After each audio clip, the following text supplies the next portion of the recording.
So Opolis is an employment DAO, or you could call it a digital employment cooperative. It has a legal wrapper, and there's a compliance reason for that. We have to have what's called an EIN number to do what we're doing. It's an employer identification number. But we use a co-op framework that we've configured to look and act like a DAO. So it's a member-owned community. And what it does is basically act as a public utility for employment. So instead of having to subjugate yourself to a corporation that controls your time, controls what you do, where you go, controls your paycheck or whether or not you get healthcare in the US, for example, you control it. It's what we call self-sovereign employment, but we provide the rails, the technology, the compliance, the legal stuff.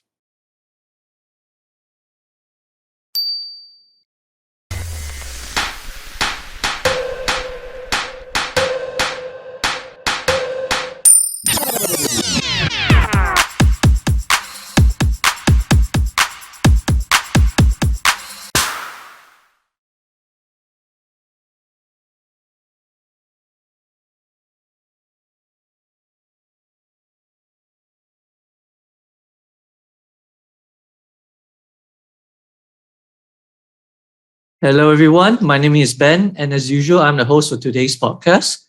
Today, we have a very special guest. His name is John Poller, the founder of Eve Denver and also Opolis, a kind of like a payroll / HR decentralized platform.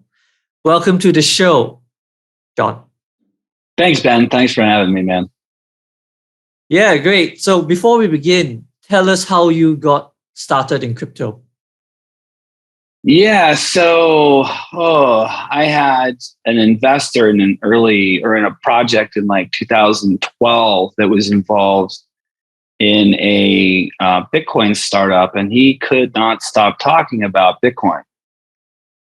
You gotta buy Bitcoin. You gotta buy Bitcoin. Now, I wasn't a part of the crypto scene at the time, but his continual prompting, and one of my co-founders of that particular project was also keen on the idea. So we bought some Bitcoin, and it was fun. It didn't do much for a really long time. 2012 was like really a long time ago in terms of Bitcoin years. I read the white paper, didn't really understand it. It kind of did, but it was more sort of like, you could say the universe was spurring me, trying to push me in. And then randomly in 2014, in January, I was at a conference in La Jolla, California. It was a small executives get together, and Dmitry Buterin was there. And he and I struck up a fast friendship and stayed in touch. And we didn't talk about crypto, actually. It was interesting because Ethereum wasn't even a thing. So for those that don't know, Dima Buterin is Vitalik's father. Yep. So I maintained the friendship with Dima, and I ended up getting my hands on the white paper for Ethereum in 2015 or something. I still didn't understand it. I didn't really, what I didn't understand was decentralization, I think. I didn't understand the impact of decentralization. So I sort of mulled on it, chewed on it, thought about it. It sort of gnawed at me. I was thinking about use cases. And then in 2016, I messaged Dima and said, hey, would you introduce me to Vitalik? And he's like, sure. He's like, I can't guarantee he'll get back to you. He doesn't get back to me half the time. And I'm like, okay, well, whatever. Well, within a half an hour, he responded, and he was interested in talking about use cases. And so we spent, we set up a time, and we spent like an entire afternoon talking about ideas and use cases around human resources, payroll, employment, and HR tech. Now, I look back at the conversation, and my ideas were terrible because I didn't understand decentralization. I was thinking about the tech in the context of traditional technology, which is efficiency, centralized systems, creating efficiencies and extracting value, right? So he was very gracious and didn't, call me out on any of that. But that's how I got in. So then it was sort of an evolution. I had later that year in 2016, I had my my full, you could call it rabbit hole moment where I took the red pill and I went down and I couldn't unsee it. It's just like, holy shit, like all of this is going to change. Yeah. So then, that was the beginning. So it started in 2012 and it really matured into, full consumption of me in 2016. Mm-hmm. And I guess it even led you to creating the hackathon and ETH Denver. Yeah.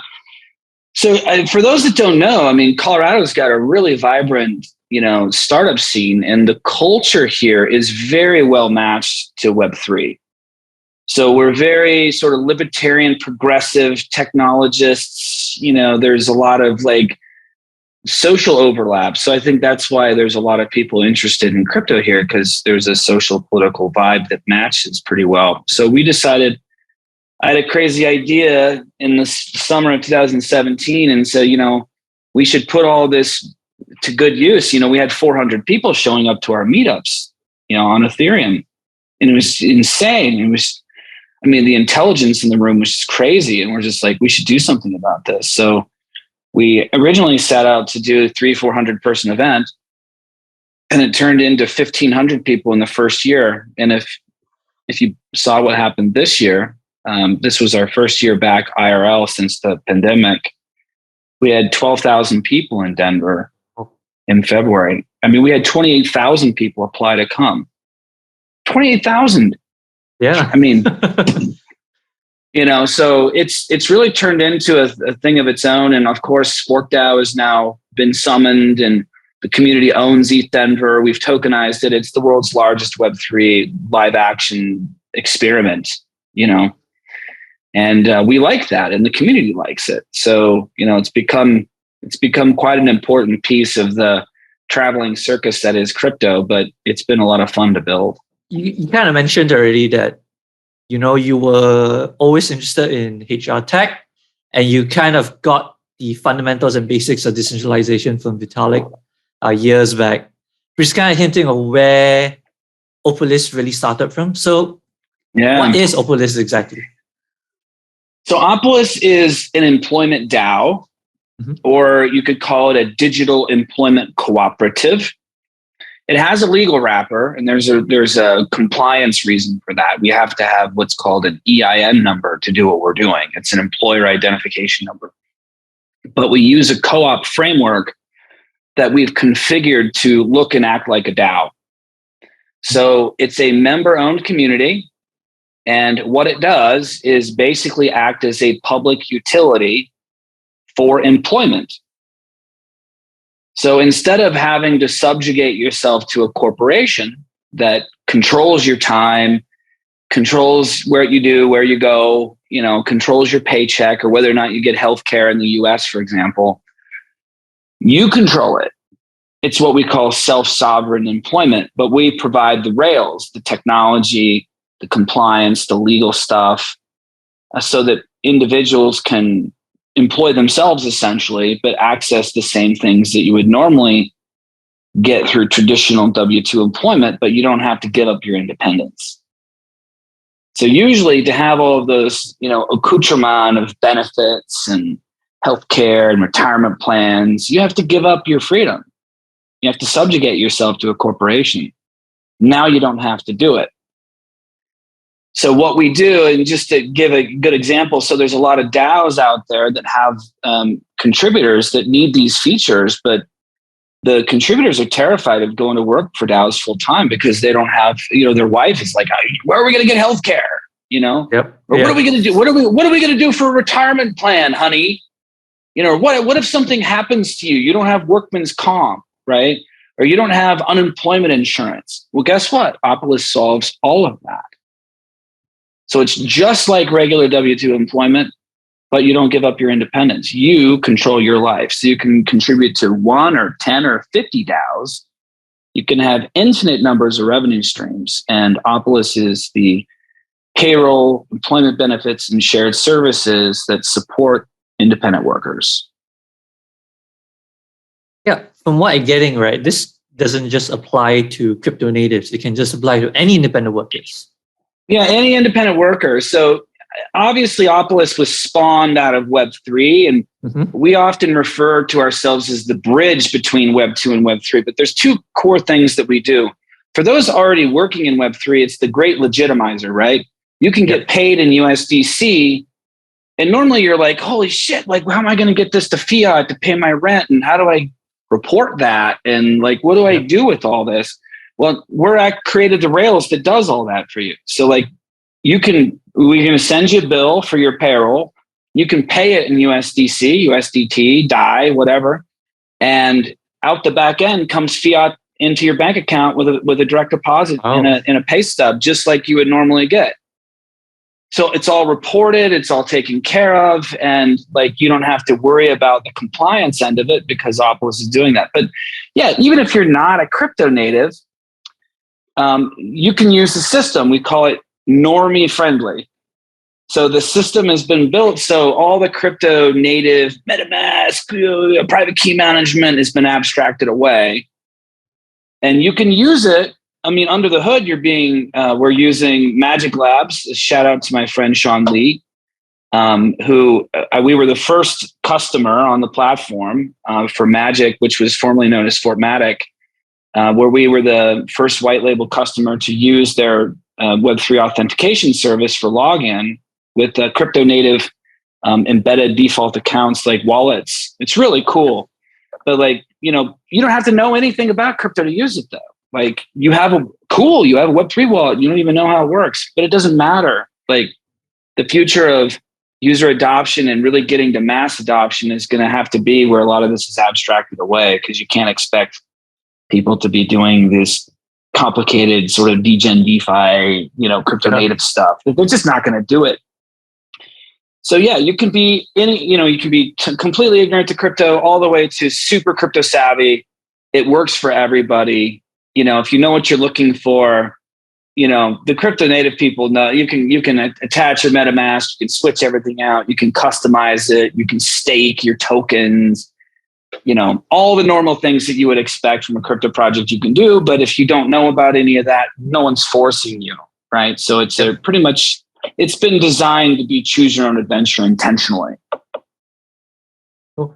So my next question is, it sounds pretty much like a HR payroll system, right? And what is the difference with the traditional HR systems, and why is a product like Opolis so important? Well, the biggest thing is it's member owned. It's DAO. So like, there's no centralized third party extracting all the value away. There's nobody overcharging for fees. We've designed the economic model such that what's good for the goose is good for the gander, right? So, there's no competing interests. There's been a lot of case studies and, scaling businesses over the years. And you look at sort of companies in their infancy and companies at scale look very different, even how they talk about like what their goals are and what their purposes are. And it's sort of a travesty, for example, that like Uber, talked about freeing the slaves or the drivers from the taxi cabs, the big mean taxi cabs. Yep. But then fast forward 6 years and they just replaced the taxi cabs for themselves. Yeah. The average Uber driver doesn't make minimum wage per hour. So like how are, did they really free anybody, or did they just kind of replace the old guy with the new guy? And that's because the incentives, the game design incentives are misaligned. I call this the tragedy of the boardroom. We've all heard of the tragedy of the commons. Well, the tragedy of the boardroom is this phenomenon where as a business scales, there's a disproportionate alignment or a divergence of alignment between the incentives of the boardroom, which is really the shareholders, maximizing profit, and the users or the ecosystem, which is the drivers, the riders, all those folks want something different. The riders want lower cost and the drivers want to get paid more. Well, all of that is competing against profit. Yep. So, these are well-documented economic, design problems. And so that's the biggest achievement that we've made, in my opinion, isn't even a technological one in a lot of sense. There's a technological element because it's managed by tech, but It's really the legal and economic design. So we're using a Colorado cooperative legal framework that has a securities exemption. It has all sorts of cool features. And we've created an economic incentives program through what's called a patronage rewards program, which is a term that they use in the cooperative world. It's the mechanism that the co-ops use to distribute profits back to their members. It's patronage. And so we tokenized patronage. We did all these other cool things. So we've now designed the economic engine of Opolis to be aligned with all parties. All stakeholders want the same thing, which is growth, because growth is going to drive value accrual in terms of fees to the community, and the fees of the community turn into profits, and those profits are distributed to the work token holders. So we took about 2 years designing this, and the biggest difference is old payroll companies, whether you're looking at Gusto or you're looking at Trinet or any of these others, it doesn't matter. They're all centralized organizations looking to extract value from customers. Well, the way we see it, number one is the corporations are not our customers. It's the individual workers. So we've taken payroll from B2B traditionally to B2C, and we made the C the owners. And it's a really cool thing to watch, because socially, as a consumer, as a member, as we call them, that's the word that we use for people who consume services from the Opolis community.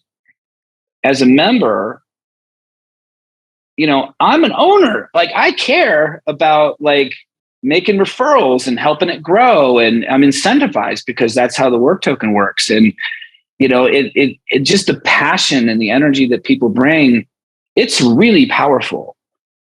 And we can take credit for designing it and sort of putting it into the wild. But ultimately, the success of Opolis is going to be entirely community driven. And it's really, really elegant.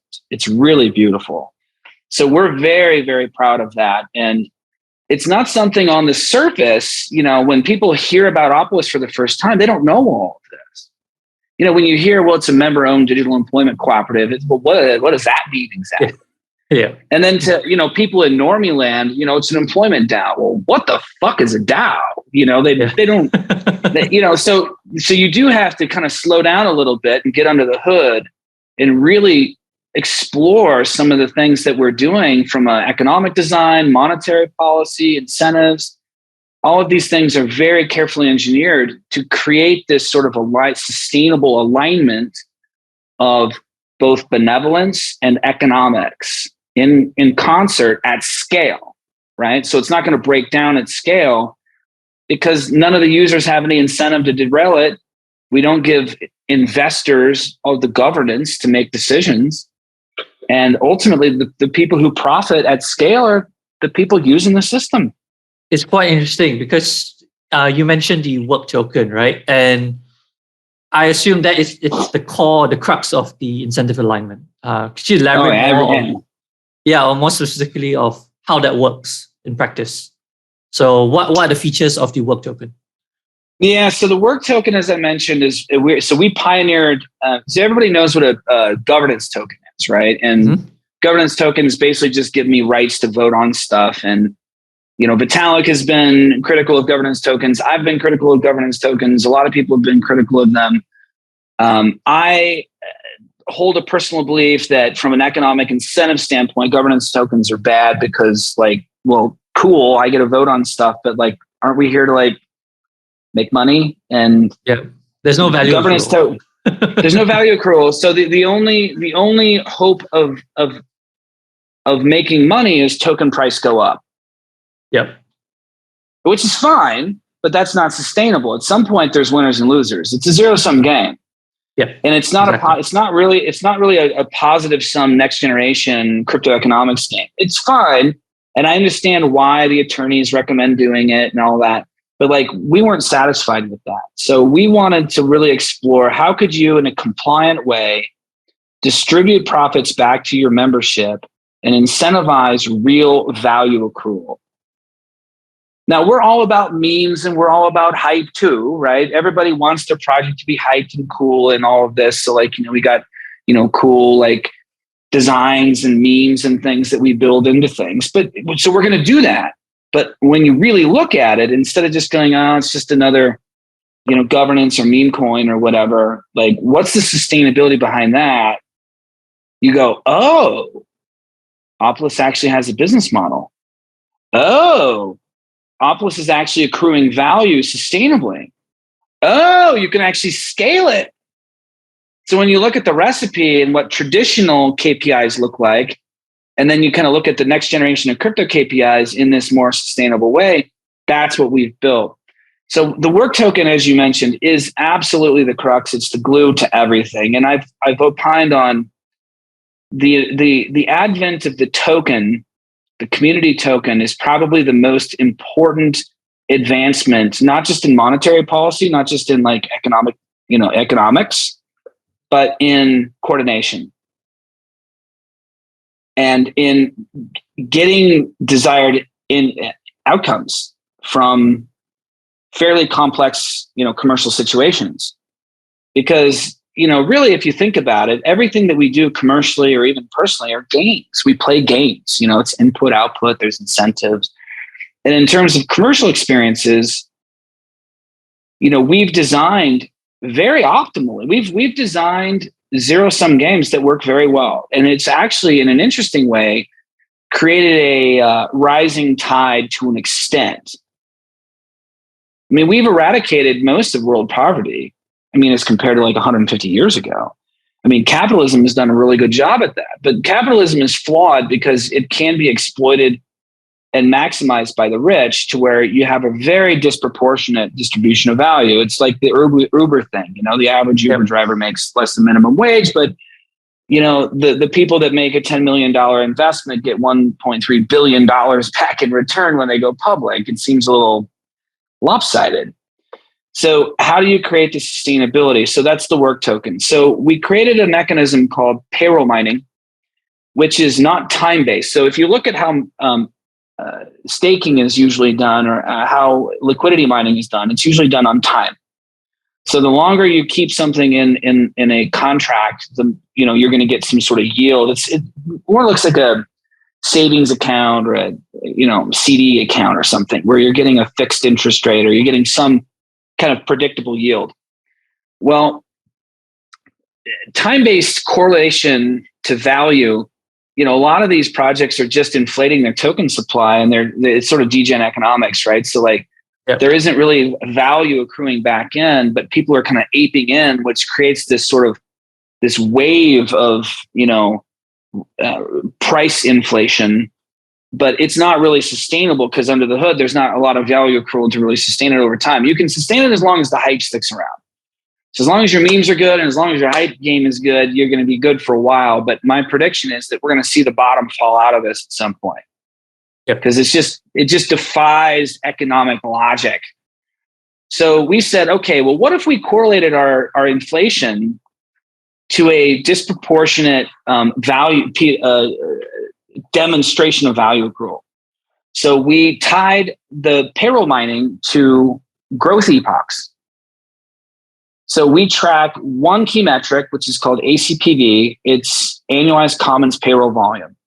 So this is if you were to take right now the snapshot of the amount of payroll that was run in the last payroll cycle, which was 2 Fridays ago.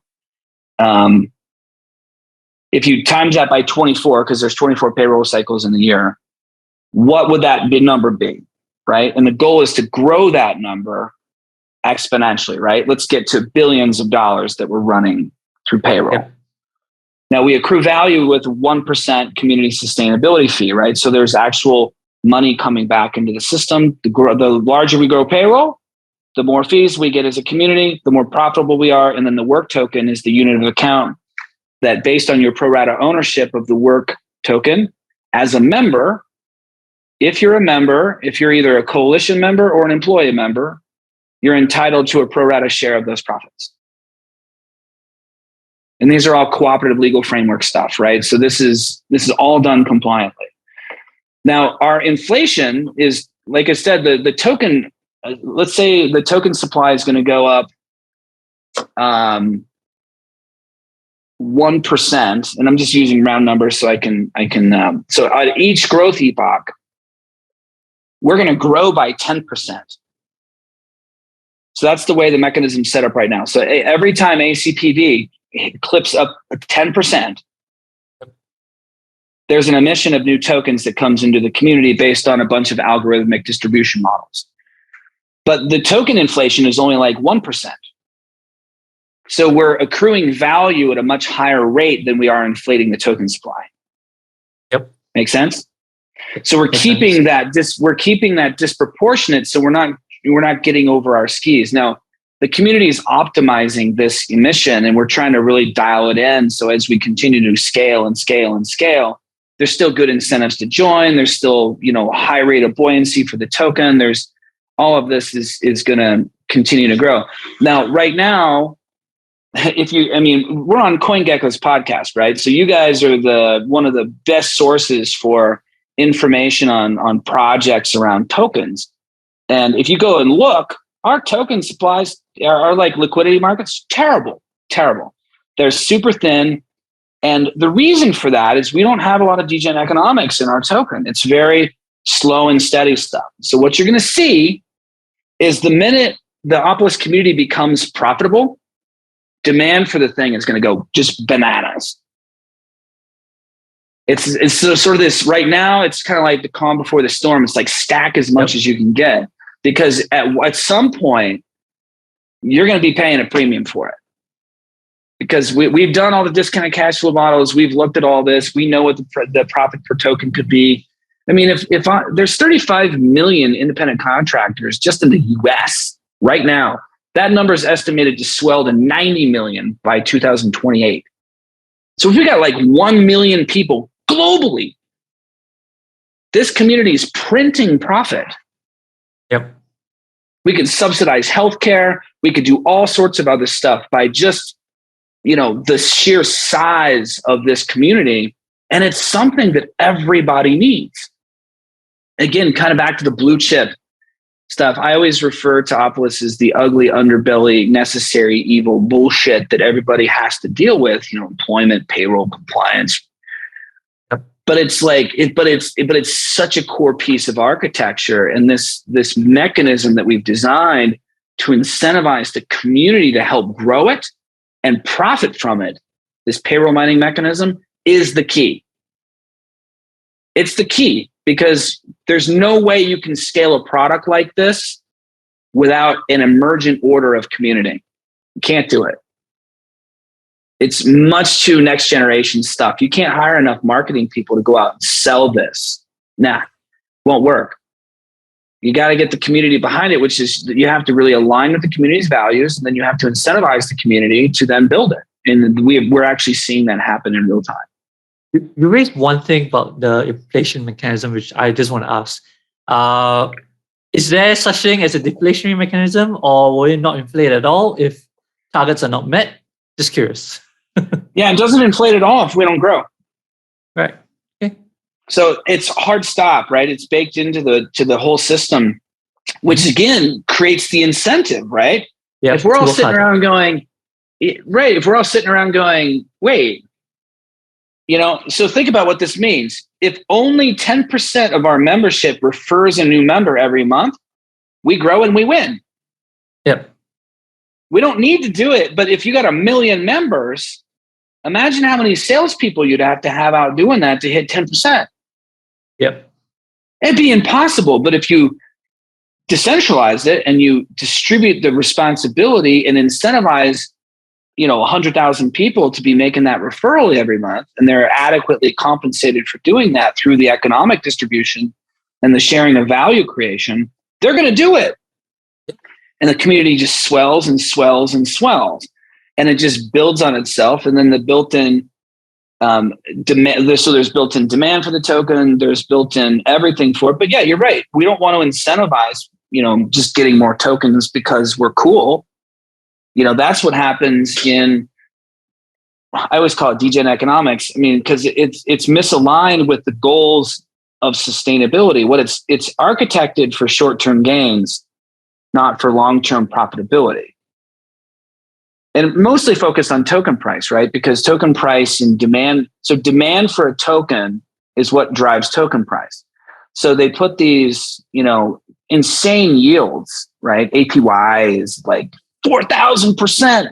So it's like ape, right? And I'm going to go ape in and I'm going to get this and I'm going to hopefully ride it up and I'm going to get out at the peak. And then, at some point, if it crashes or not, I mean, like Shiba Inu is a good example of this.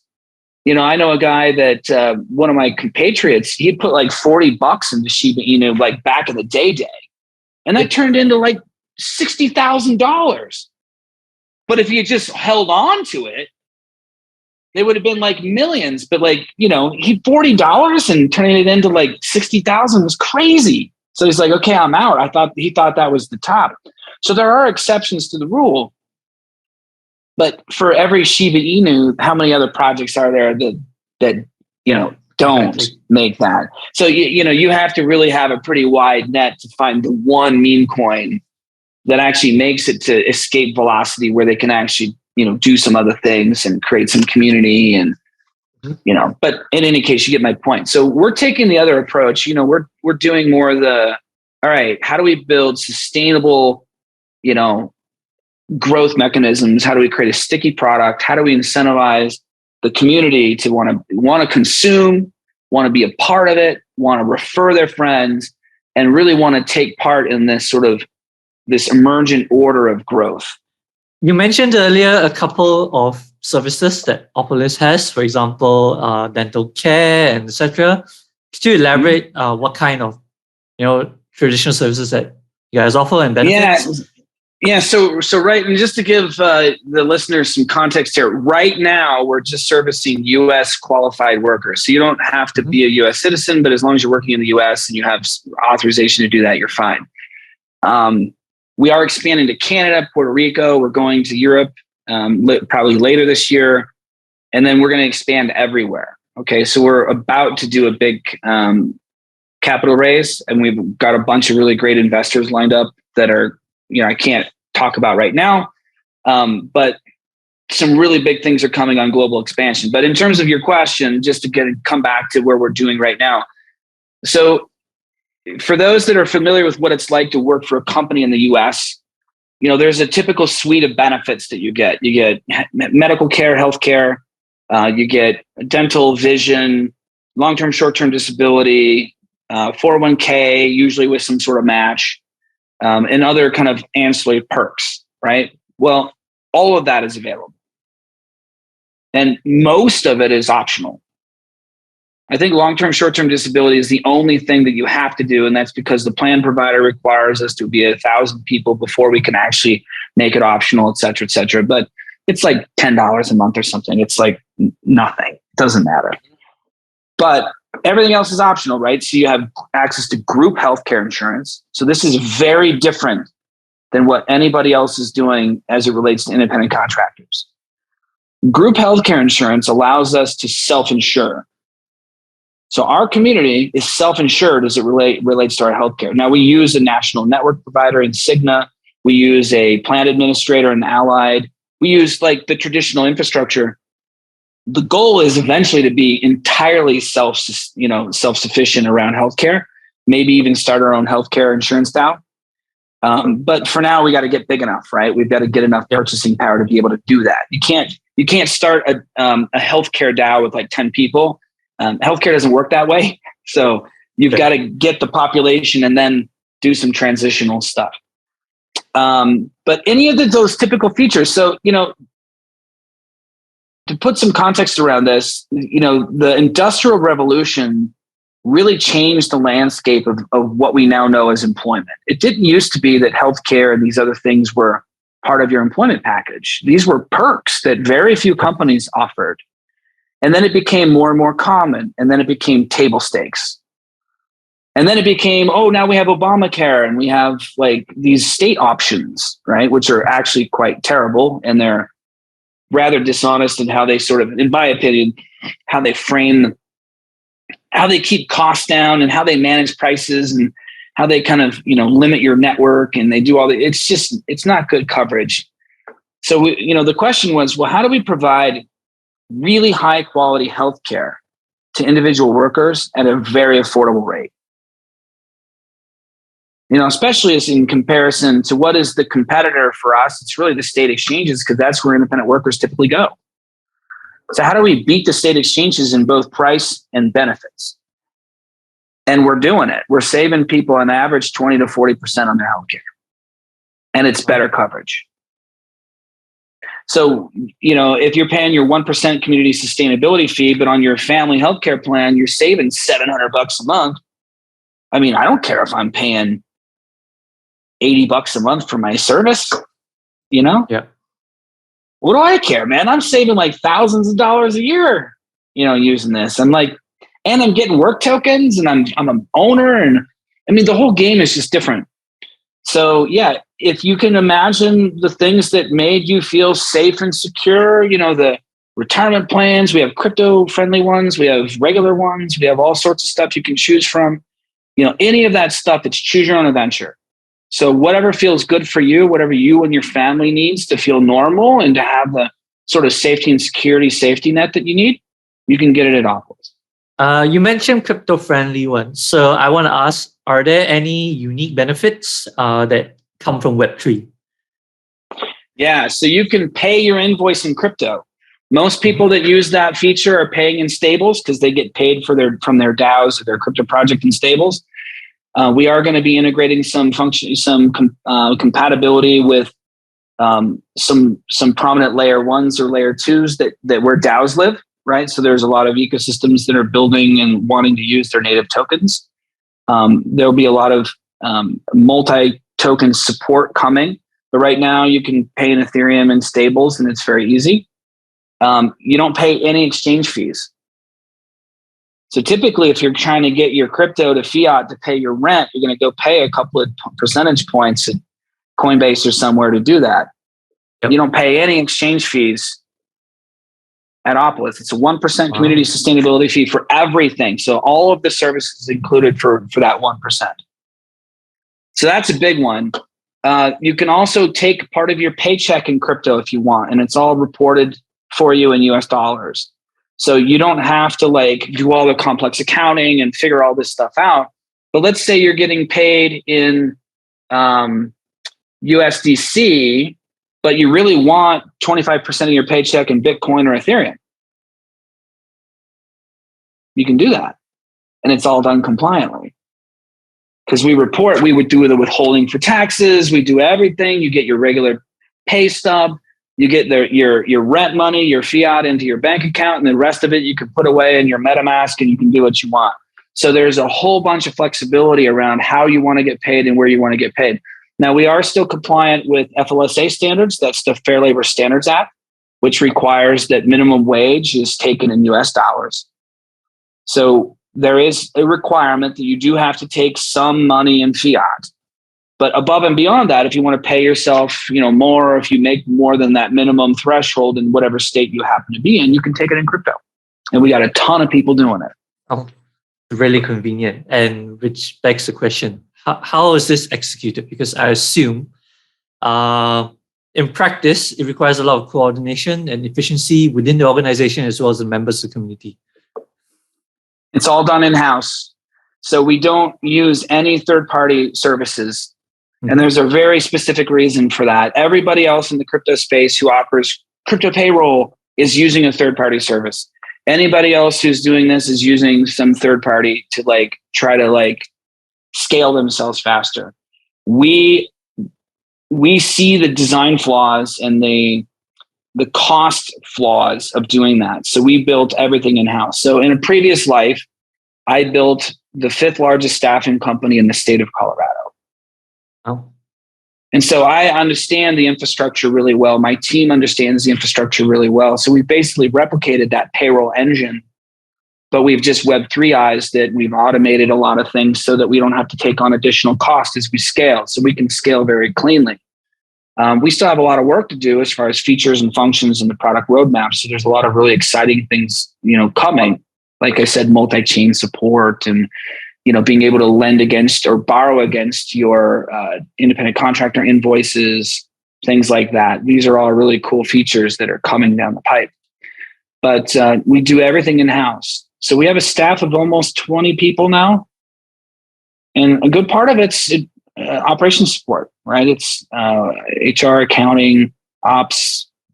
We have a big tech and product team now. So like it's getting bigger all the time. When I say big, it's big compared to what it used to be. You know, when we were first starting out, we only had like 2 people, and now we've got like 10. So it's grown a lot. And then as far as coordinating the community stuff, we have a community and membership team that helps with, you know, answering questions and, you know, providing content and information around like how it works. And, you know, there's always a lot of questions around activities that are as important as payroll and benefits, right? So, you know, it's not like, hey, that's a cute Avogacci, I'm just going to buy that, right?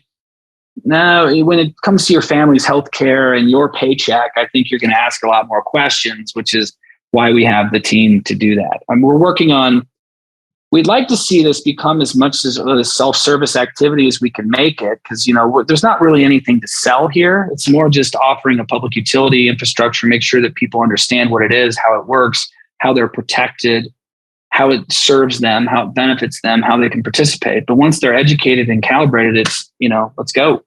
LFG, baby.